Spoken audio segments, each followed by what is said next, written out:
New International Version, Matthew chapter 8. When Jesus came down from the mountainside, large crowds followed him.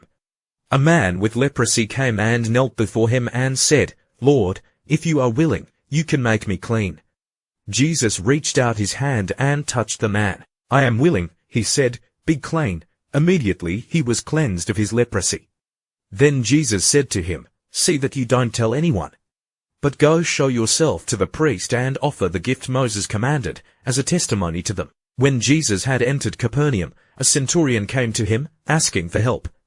"Lord," he said, "my servant lies at home paralyzed, suffering terribly."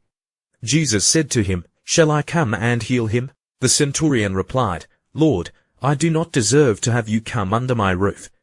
But just say the word, and my servant will be healed. For I myself am a man under authority, with soldiers under me. I tell this one, 'Go,' and he goes, and that one, 'Come,' and he comes. I say to my servant, 'Do this,' and he does it." When Jesus heard this, he was amazed and said to those following him, "Truly I tell you, I have not found anyone in Israel with such great faith. I say to you that many will come from the east and the west, and will take their places at the feast with Abraham, Isaac, and Jacob in the kingdom of heaven. But the subjects of the kingdom will be thrown outside, into the darkness, where there will be weeping and gnashing of teeth." Then Jesus said to the centurion, "Go, let it be done just as you believed it would," and his servant was healed at that moment. When Jesus came into Peter's house, he saw Peter's mother-in-law lying in bed with a fever.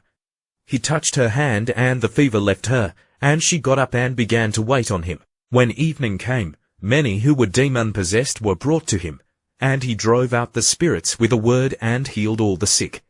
This was to fulfill what was spoken through the prophet Isaiah. He took up our infirmities and bore our diseases. When Jesus saw the crowd around him, he gave orders to cross to the other side of the lake. Then a teacher of the law came to him and said, "Teacher, I will follow you wherever you go." Jesus replied, "Foxes have dens and birds have nests, but the Son of Man has no place to lay his head." Another disciple said to him, "Lord, first let me go and bury my father."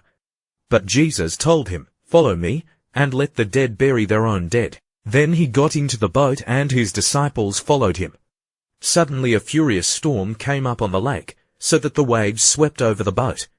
But Jesus was sleeping. The disciples went and woke him, saying, "Lord, save us. We're going to drown." He replied, "You of little faith, why are you so afraid?" Then he got up and rebuked the winds and the waves, and it was completely calm. The men were amazed and asked, "What kind of man is this? Even the winds and the waves obey him." When he arrived at the other side in the region of the Gadarenes, two demon-possessed men coming from the tombs met him.